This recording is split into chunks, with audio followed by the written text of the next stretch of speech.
Hello and good morning to everyone, welcome to wise learning platform. कैसे हैं आप सभी लोग?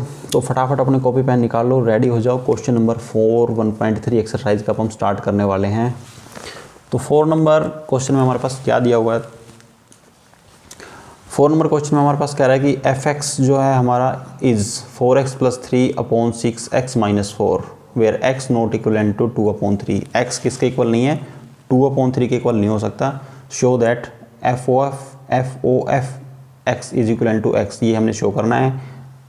साथ ही साथ for all x not equal to 2/3, उन सभी के लिए जो x है नॉट इक्वल टू 2/3 होगा।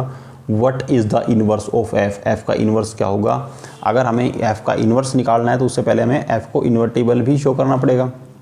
चलो वो भी कर देंगे, कोई नहीं। इसलिए अगर इन्वर्टिबल शो करेंगे तो क्वेश्चन थोड़ा बड़ा हो जाएगा, बट चलो कोई बात नहीं, जो काम है वो तो करना ही है। बड़ा हो जाए तो उससे कोई फ़र्क नहीं पड़ता। अब एक चीज़ बताओ मेरे से, यहाँ जो ये लाइन लिखी हुई है ना, x not equal to 2/3, x not equal to 2/3, x 2/3 के इक्वल नहीं हो सकता। क्यों नहीं हो सकता? एग्जाम्पल में मैं 2-3 बार बता चुका हूँ ये चीज़ें आप लोगों को अच्छे से। अगर आप लोगों ने अच्छे से मेरी वीडियो देखी है, पुरानी वीडियो, तो आपको पता होगा कि x नॉट इक्वल टू 2/3 क्यों नहीं हो सकता। और x का मतलब क्या है? ये x देखो, ये लिखा हुआ है ना यहाँ पर x क्या है? इनपुट। मतलब जो हमारी इनपुट है वो हम इस फंक्शन में डालते हैं, उसको हम 2/3 नहीं रख सकते। उसके अलावा कुछ भी रखो। इन्होंने सिर्फ ये बोला कि 2/3 मत रखो, उसके अलावा क्या रखना क्या नहीं रखना वो नहीं बताया उन्होंने। इसमें देखो कहीं भी आपको ना वो नज़र नहीं आएगा यहाँ पर डोमेन क्या है, रेंज के कोडोमेन क्या है उसकी। सिर्फ ये दे रखा है कि फंक्शन के अंदर x की वैल्यू 2/3 मत रखो, उसके अलावा जो मर्जी आपकी रखो। क्या रखना है क्या नहीं रखना वैसे तो उन्होंने कुछ बताया नहीं है। तो फंक्शन को लिख लेते हैं पहले। यहाँ पर एफ एक्स हमारा दे रखा है 4x + 3/6x-4। अब मैं बताता हूँ कि क्यों नहीं हो सकता ये 2/3। देखो जो नीचे वाला नंबर होता है ना, वो कभी भी क्या नहीं होना चाहिए? 0 के इक्वल नहीं होना चाहिए। 6 - 4 नॉट इक्वल टू 0। मैं ये कहता हूँ ये 0 के इक्वल नहीं होना चाहिए। पता है ये बात आपको?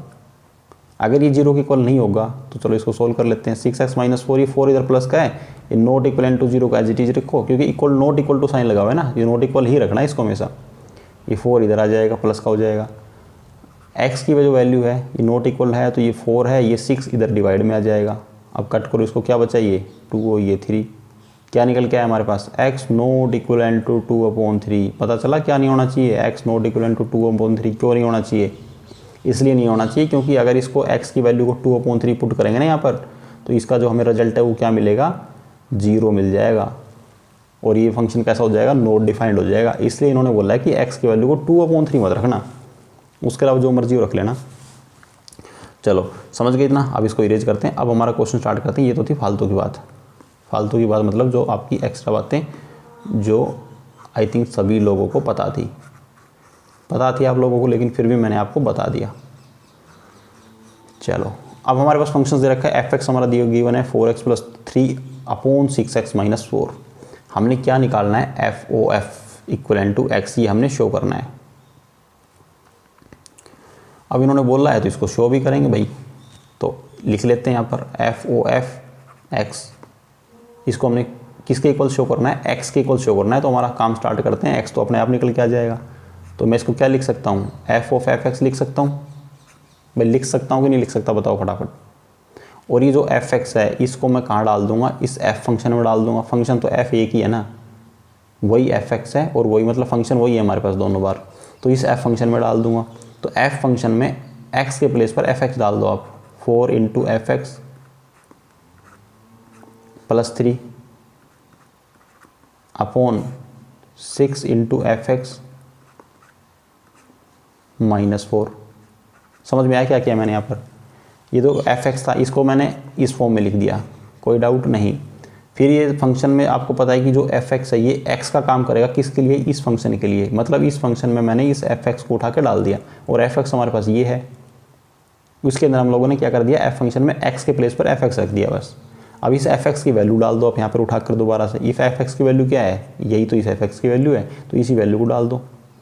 4 × एफ एक्स की वैल्यू हो जाएगी यहाँ पर मल्टीप्लाई 4x + 3/6x-4 + 3 आ जाएगा, डिवाइडेड बाई 6 × फिर इस एफ एक्स की सेम वैल्यू फिर डाल दो, 4x plus 3 upon 6x minus 4 आ जाएगी इस पर।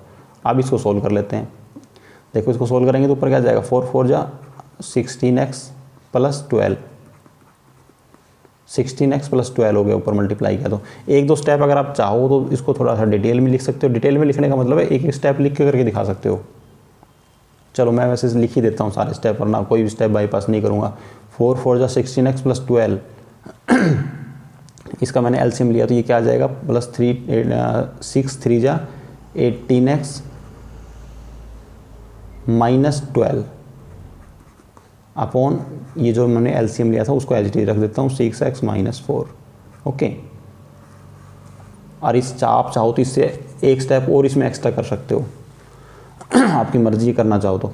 अब इस नीचे वाले को सोल्व कर लेते हैं। 6 4 जा 24x प्लस 18, इधर हो जाएगा माइनस 24x, ये 6 की मल्टीप्लाई इससे होगी, फिर ये माइनस माइनस प्लस हो जाएगा, प्लस कितना हो गया ये 16 अपॉन 6x माइनस 4 तो आएगा ही एज इट इज़, क्योंकि हमने एलसीएम लिया था। अब ये देखो इसके भी डिवाइड में है, इसके डिवाइड में है, कैंसिल आउट हो जाएगा। ऊपर देखो माइनस 12 है, इधर प्लस 12 है, ये कैंसिल आउट हो जाएगा। इधर देखो 24, इसके पीछे x नहीं लगाया हम लोगों ने, क्यों नहीं लगाया, ये 6x था तो लगाना था भाई, हम भूल गए। तो ये भी माइनस का है और ये प्लस का है, 24x कैंसिल आउट हो जाएगा। बचे हुए को हम लिख लेते हैं। बचा क्या, इधर 16x, सॉरी ये 16x है और ये 18x है, तो ये 16 प्लस 18 कितना होता है, ऊपर लिख रहा हूँ यहाँ पर देखो 34x। नीचे कितना बच गया हमारे पास, ये इक्वल टू का साइन था, ये हमने साइन लगा दिया, सॉरी ये अपॉन, और ये 18 प्लस 16 कितना हो गया, अगेन 34। तो 34 से 34 देखो कैंसिल आउट हो गया। कितना मिला हमें, x। और हमें क्या शो करना था कि f ऑफ f किसके इक्वल है, x के इक्वल है। तो हमारा निकल के आ गया f of x equal to x, यही हमने शो करना था और ये हमारा रिजल्ट आ गया। तो एक काम तो हमारा इस क्वेश्चन का हो गया कि f of x is equal to x, ये हमने शो कर दिया। तो यहाँ तक चीज़ों को आप नोट कर लो। किसी प्रकार का डाउट है अभी भी तो आप बता सकते हो, ठीक है। इसको मैं इरेज कर रहा हूँ। बाकी इस तरीके के हम एग्जाम्पल भी ऑलरेडी कर चुके हैं, तो मेरे हिसाब से 3-4 क्वेश्चन हो जाएंगे अगर आपने एग्जाम्पल किए होंगे तो। अभी आपके लिए इसमें कोई डाउट बचना नहीं चाहिए। अब हमारा जो नेक्स्ट काम है क्या बोल रहा है, what is the inverse of F का हमें इन्वर्स फाइंड करना है। तो एफ का इन्वर्स फाइंड करने के लिए पहले हमें क्या चेक करना पड़ेगा कि हमारा फंक्शन का इन्वर्स पॉसिबल है कि नहीं है, मतलब हमारा फंक्शन इन्वर्सिबल है कि नहीं, इन्वर्टिबल है कि नहीं है। तो उसके लिए मैंने 3 कंडीशन बताई थी। एक तो इसके लिए मिलता जुलता हमें क्या चाहिए, दूसरा फंक्शन चाहिए, दैट इज GY। अब आप सोच रहे होंगे कि हमारे पास डोमेन को डोमेन तो दे नहीं रखे कि हम उसको रिवर्स करके लिखें, जैसे उसमें दे रखा होता था ना, अगर f(x) to y होता था तो हम g फंक्शन को फाइंड करते थे y to x तक, है ना। तो इसमें रेंज डोमेन को डोमेन तो गिवन नहीं है, तो अब हम कैसे करें, उनको छोड़ दो आप, नहीं है तो कोई बात नहीं, जब इन्होंने नहीं दे रखा तो हम क्यों टेंशन लें उस चीज़ की। तो मैं क्या करता हूँ, इस f(x) फंक्शन का जस्ट क्या फाइंड कर लेते हैं, GY फंक्शन फाइंड कर लेते हैं। f(x) हमारे पास गिवन है, that is 4x plus 3 upon 6x minus 4, किसके इक्वल पुट कर देता हूँ, इक्वल टू y। अब मैं यहाँ से इस फंक्शन से x की वैल्यू फाइंड कर लेता हूँ y की टर्म के अंदर उसको, ओके। तो क्या करेंगे, इसको मल्टीप्लाई कर देंगे इधर लाके, तो 4x प्लस 3 और नीचे वाला उधर जाके मल्टीप्लाई हो जाएगा y के साथ, तो ये हो जाएगा 6xy माइनस 4y। क्लियर यहाँ तक। इस 4y को उधर ले जाके प्लस कर लो उसके अंदर, तो 3 प्लस 4y और x की टर्म को एक साइड ले आओ, तो हो जाएगा 6xy माइनस 4x। तो इसको लिख दो यहाँ पर, मैं इनको आगे पीछे लिख दूँ, 4y प्लस 3 लिख दूँ, कोई प्रॉब्लम नहीं। अब क्या करता हूँ, इसमें से x कॉमन ले लो आप लोग, तो ये क्या बचेगा 6y माइनस 4, उसमें से क्या कर दिया मैंने, x कॉमन ले लिया। तो x को मैं एक साइड रख लेता हूँ, बची हुई टर्म को सारी को दूसरे साइड ले आता हूँ, plus 3 upon 6y minus 4। Clear यहाँ तक, कोई डाउट। क्या किया है मैंने, कुछ नहीं किया, ये इधर x इसके मल्टीप्लाई में था ना, इधर x के साथ ये पूरी टर्म को मैंने क्या कर दिया, इधर लाके इसके नीचे रख दिया बस। और इसको बस ये तो इधर उधर लिख दो, कोई फ़र्क नहीं पड़ता, x को इधर लिख दिया, बाकी टर्म को इधर लिख दिया, एक ही बात है दोनों। या फिर आप इक्वल टू को साइन हटा के इधर भी लगा सकते हो, दोनों एक ही बात है, कोई फ़र्क नहीं, कोई चेंज नहीं है ऐसा। ओके, अब देखो x की क्या निकल के आया हमारा 4y + 3 अपॉन 6y - 4। अच्छा, आप एक चीज़ नोट करो इसके अंदर, यहाँ पर क्या था 4x + 3, यहाँ पर क्या है 4y + 3, नीचे क्या था 6x - 4, इधर क्या आ गया 6y - 4। मतलब सिर्फ x के हट गए, उसके जगह पर y आ गया। नंबर एज इट इज है, 4 + 3 है, इधर 6 - 4 है, कोई चेंज नहीं हुआ। ऐसा ज़रूरी नहीं है आपके हर क्वेश्चन में ऐसा ही होता है। आप लोगों ने एग्जाम्पल किए हैं ना, उनमें सभी में तो ऐसा नहीं होता। तो ये तो लक बाई चांस है, इसके अंदर ऐसा एज इट इज हो गया। तो हमारे पास हमारा GY फंक्शन तो हमें मिल गया। क्या मिला हमें? GY फंक्शन क्या मिल गया? That is 4y + 3 upon 6y - 4। अब हमें एक चीज़ तो हमारे पास मिल गई कि हमें दूसरा एक GY फंक्शन फाइंड करना होता था उसका जैसा सेम, वो हमें मिल गया। उसके बाद आपको पता है हम क्या करते थे f ऑफ GY फाइंड करते थे, किसके इक्वल आना चाहिए था? y के इक्वल। और g ऑफ fx जब हम सोल्व करते थे तो किसके इक्वल आना चाहिए था? वो that is equal to x। यही सोल्व करना था ना हम लोगों को। तो अब आप एक काम करो एक चीज़ नोट करो यहाँ से, पहले हमने f ऑफ f सोल्व किया था तो हमारा रिजल्ट किसके इक्वल आया था? x के इक्वल। अब यहाँ पर f और g दोनों सेम फंक्शन है, देखो नंबर सेम है सिर्फ, और x और y का डिफरेंस है। जब आप इनको सोल्व करोगे ना तो एज इट इज आएगा, और इसका जो सॉल्यूशन होगा ना, जो हमने f ऑफ f का किया था ना, वही होगा, एज इट इज सॉल्यूशन होगा इसका। मतलब f ऑफ f x आया था हमारा x के इक्वल, जो सॉल्यूशन मैंने वहाँ पे किया था ना, आप सेम टू सेम सॉल्यूशन कर दो किस चीज़ का? f ऑफ g y का, आपको y मिलेगा। क्यों? सिर्फ उसके अंदर x हट के y यूज़ होगा हर जगह, और g ऑफ जब f x आप सोल्व करोगे तो आपको x रिजल्ट मिलेगा। ये आप सोल्व करके देख लेना, एज इट इज सॉल्यूशन आएगा। जो सॉल्यूशन f ऑफ f का किया था ना, सेम टू सेम सॉल्यूशन होगा। इसके अंदर तो कोई चेंज होना नहीं है क्योंकि इसके अंदर तो x ही है, उसमें तो कोई चेंज नहीं होना, एज इट इज आएगा, same to same. Ditto copy लिख दो भले आप वहाँ पर, ओके, डिट्टो कॉपी लिख दो, कोई फर्क नहीं पड़ता, कोई चेंज नहीं आएगा उसके अंदर। हाँ, इसके अंदर जहाँ पर x है वहाँ पर क्या आ जाएगा? सिर्फ y आएगा, और लास्ट में हमें x रिजल्ट मिला था, वहाँ पर क्या बच जाएगा? y बच जाएगा। कोई चेंज नहीं है, 1% भी बदलाव नहीं आएगा उसके अंदर। क्लियर? अगर f of GY equal to y हमें मिल जाएगा, g ऑफ fx किसके इक्वल मिल गया? x के इक्वल मिल गया, और ये हम निकाल ही चुके हैं, मतलब हमारी तीनों कंडीशंस फुलफिल है। तो हम क्या बोल सकते हैं, जो हमारा फंक्शन f कैसा है? Function f is invertible. कैसा है हमारा फंक्शन f? क्या है? इन्वर्टिबल है। ओके, अब हम उसका क्या फाइंड करेंगे? इन्वर्स फाइंड करेंगे। तो इन्वर्स हम ऑलरेडी फाइंड कर चुके हैं, तो क्योंकि हमारा जो GY फंक्शन होता है वही क्या होता है? हमारा f इन्वर्स होता है। तो f इन्वर्स किसके इक्वल होता है? That is equal to GY, और वो हमारा क्या आ चुका है? 4y + 3 upon 6x - 4। ओके, तो ये हमारा क्या हो गया? f inverse. ओके, इस चीज़ में आप सोच रहे हो कि मैंने ये चीज़ें छोड़ दी, मिस कर दिया। देखो, मैंने छोड़ा नहीं है इस चीज़ को, मैं फिर बोल रहा हूँ कि ये सॉल्यूशन एज इट इज़ है। जो मैंने अभी f ऑफ f का किया था ना, एज इट इज का एज इट इज सॉल्यूशन है, क्योंकि नंबर सेम है, यहाँ पर भी नंबर सेम है और इसमें भी नंबर सेम है। ओके, आप करके देखो, वैल्यू रख के देखो, अगर ना है तो बताना। बाकी सॉल्यूशन जो मैंने f ऑफ f का जो सॉल्यूशन किया है, उसमें जब लास्ट में x रिजल्ट आया था, नंबर भी चेंज नहीं होंगे। इसको आप सोल्व करोगे ना तो 34y अपॉन 34 मिलेगा आप लोगों को लास्ट में।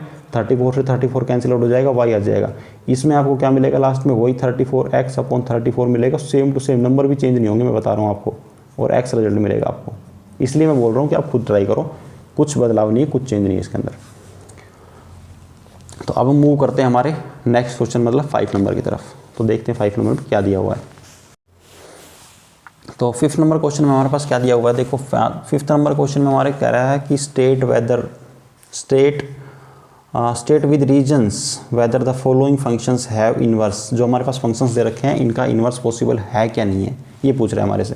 तो ये क्वेश्चन तो वही जो मैंने एक एग्जांपल किया था, उस टाइम बताया था कि आप देख कर बता सकते हो इनके रिजल्ट कि इनका इन्वर्स पॉसिबल है कि नहीं है। यहाँ पर इन्वर्स की वो 3 कंडीशंस आप अप्लाई नहीं करोगे। यहाँ पर इन्वर्स हम कैसे चेक करके बताएंगे? 1 1 and on 2।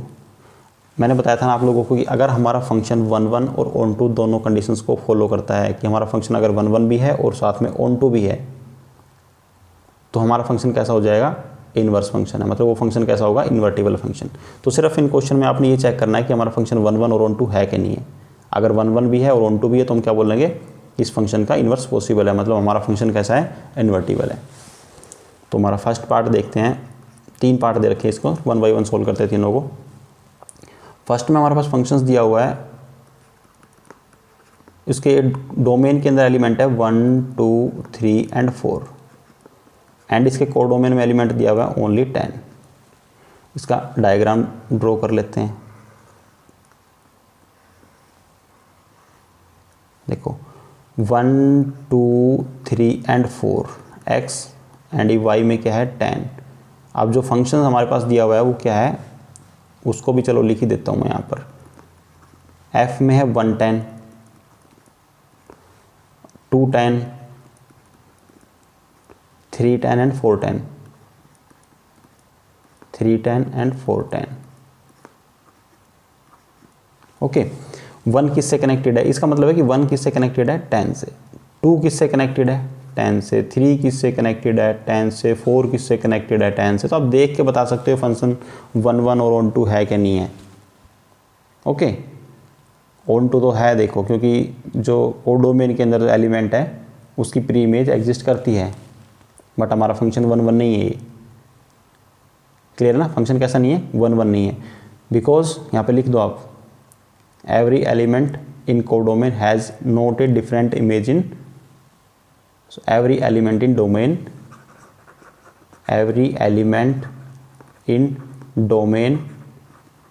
has not different image in codomain, different image in codomain, codomain में सबकी different image नहीं है, hence function f is not 1 1। कैसा है हमारा 1 1 नहीं है। ओके, या फिर दूसरी लैंग्वेज में आप ये भी लिख सकते हो कि every element has the same image, hence function f is not 1 1। जो मर्जी आप जैसे मर्जी लिखना चाहो ना वैसे लिख दो। ओके, कोई गलत नहीं कर सकता आपके क्वेश्चन को। तो hence function f is not 1 1, हमारा जो फंक्शन है वो कैसा है 1 1 नहीं है। अगर 1 1 नहीं है तो बाकी आप आगे चेक करो मत करो, क्योंकि इसके लिए दोनों कंडीशन चाहिए, 1 1 भी होना चाहिए, ऑन 2 भी होना चाहिए। तो आप लिख दो अगर फंक्शन 1 1 नहीं है तो हमारा जो फंक्शन हो जाएगा इज़ नॉट बाइजेक्टिव। कैसा है, नॉट बाइजेक्टिव, बाइजेक्टिव भी नहीं है। और अगर बाइजेक्टिव नहीं है तो कैसा लिखेंगे,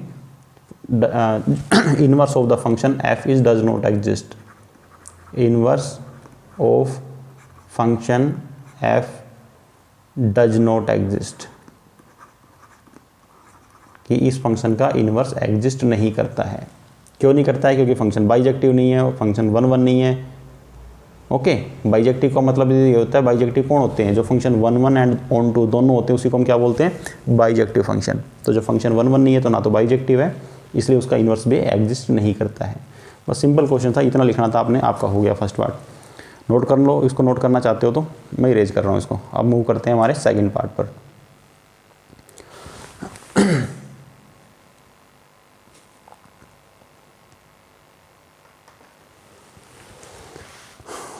सेकंड पार्ट में हमारे पास क्या गिवन है, एक फंक्शन दे रखा है g,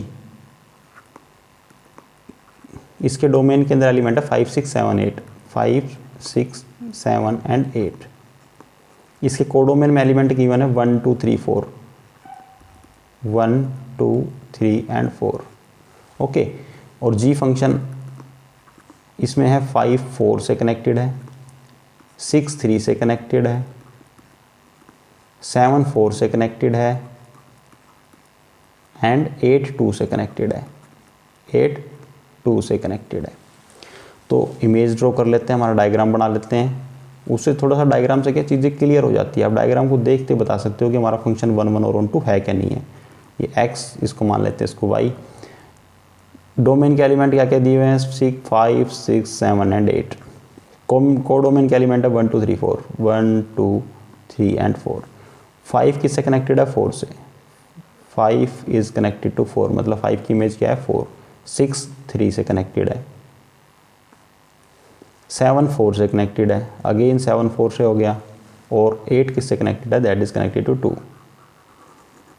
अब देखो आप यहाँ पर एक तो 7 की और एक 5 की, 7 की और 5 की दोनों की सेम इमेज है, क्या है 4। तो लिख दो element in codomain, element in domain, that is 5 and 7 has same image, इनकी सेम इमेज क्या है, that is 4। दोनों की सेम इमेज कैसी क्या है, 4 है। Hence function f is not 1 1, hence function f is not 1 1। हमारा फंक्शन कैसा है, नॉट 1 1 है। ओके, अगर नॉट 1 1 है तो फंक्शन कैसा हो जाएगा, is not bijective, not bijective. और बाइजेक्टिव नहीं है तो नीचे लिखेंगे कि हमारा जो इनवर्स है of this function f is not does not exist. Inverse of function f is does not exist. इस फंक्शन का हमारा जो इनवर्स है वो एग्जिस्ट नहीं करता है। क्लियर। आप इसमें ऑन टू भी चेक करना चाहो तो ऑन टू देखो, जो एलिमेंट 1 है इसकी प्री इमेज एग्जिस्ट ही नहीं करती है। अगर इसकी प्री इमेज एग्जिस्ट नहीं कर सकती है, इसकी मान लो प्री इमेज एग्जिस्ट नहीं करती है, तो हमारा फंक्शन कैसा हो जाएगा, नॉट ऑन टू हो जाएगा। आप वो भी लिख दो, लिखना चाहो तो। बाकी हमें तो सिर्फ ये बताना था कि इनवर्स है कि नहीं है, तो सिर्फ 1 1 से आप बता सकते हो कि हमारा फंक्शन कैसा है, नॉट 1 1 है। ऑन टू भी लिखना चाहो तो आप वो भी लिख सकते हो। क्लियर यहाँ तक। चलो मूव करते हैं नेक्स्ट क्वेश्चन पे। आप नोट कर लो इसको, मैं इरेज कर रहा हूँ यहाँ से। थर्ड पार्ट में देखो क्या दिया हुआ है हमारे पास। थर्ड पार्ट में हमारे पास एक फंक्शन दे रखा है h। इसकी डोमेन के अंदर एलिमेंट है दैट इज 2 3 4 एंड 5। कोडोमेन के एलिमेंट है इसके अंदर 7 9 11 एंड 13। 7 9 11 एंड 13। ओके। और हमारा जो h फंक्शन है उसमें कौन किससे कनेक्टेड है, 2 7 से कनेक्टेड है, 3 9 से, 4 11 से एंड 5 13 से। क्लियर है यहाँ तक। अब मैं क्या करता हूँ, इसका डायग्राम बना लेता हूँ यहाँ पर एक।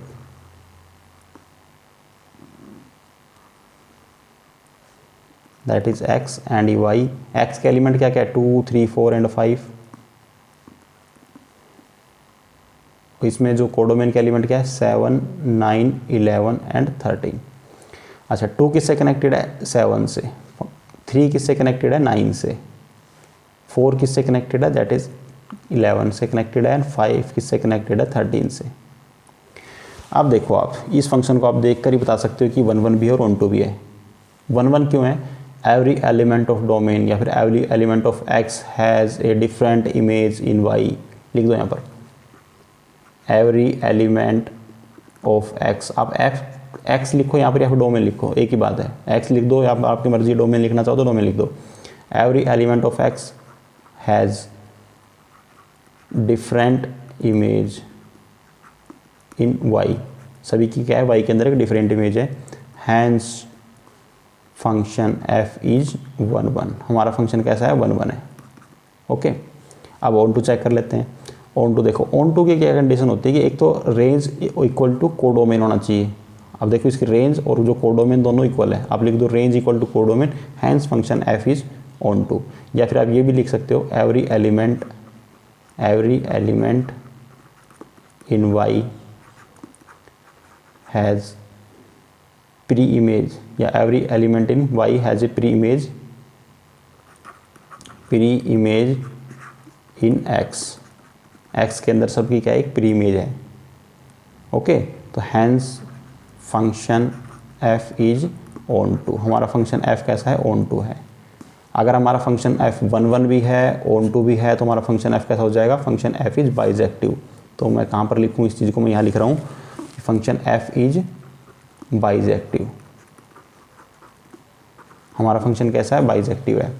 अगर फंक्शन बाइजेक्टिव है तो क्या लिखेंगे, inverse of the function f is exist. Inverse of the function f is exist. या फिर आप ये लिख दो कि फंक्शन f इज इन्वर्टेबल। या तो ये लाइन लिख दो आप, अगर ये मन नहीं है तो ये लिख दो, function f is invertible function. कि हमारा फंक्शन कैसा है, इन्वर्टेबल फंक्शन है। ओके। जो मन करे आपका वो लिख दो, कोई दिक्कत नहीं है, कोई आपका क्वेश्चन गलत नहीं करेगा। तो ये थे हमारे 3 क्वेश्चन, 5 के 3 पार्ट थे, तीनों हमने डिस्कस कर लिए 1 बाय 1। अगर इनमें आपको किसी प्रकार की कोई प्रॉब्लम है तो आप बताओ। तो इसके अलावा जो बचे हुए क्वेश्चन हैं उसको हम नेक्स्ट वीडियो में डिस्कस करेंगे। देखो, अगर आपको हमारा वीडियो अच्छा लगता है तो यार वीडियो को लाइक ज़रूर किया करो, वीडियो को आगे शेयर कर दो जितना हो सके मैक्सिमम। आपके फ्रेंड्स, आपके रिलेटिव और भी किसी को अगर रिक्वायरमेंट है, इन चीज़ों की ज़रूरत है, उनको आप भेज सकते हो। और अगर आपने हमारा चैनल सब्सक्राइब नहीं किया तो जो रेड आपको सब्सक्राइब बटन दिखाई दे रहा होगा ना वहाँ पे, उसको प्रेस कर दो। उसके साइड में आपको घंटी का बटन दिखाई देगा, उसको ज़रूर दबा देना। उसके बेनिफिट क्या होते हैं कि जैसे ही मैं कोई नया वीडियो अपलोड करता हूँ यहाँ पर, उसका नोटिफिकेशन आपको मिल जाएगा वीडियो जस्ट अपलोड करने के कुछ सेकंड के बाद ही। तो ठीक है फ्रेंड्स, मिलते हैं नेक्स्ट वीडियो में, तब तक के लिए बाय बाय, टेक केयर।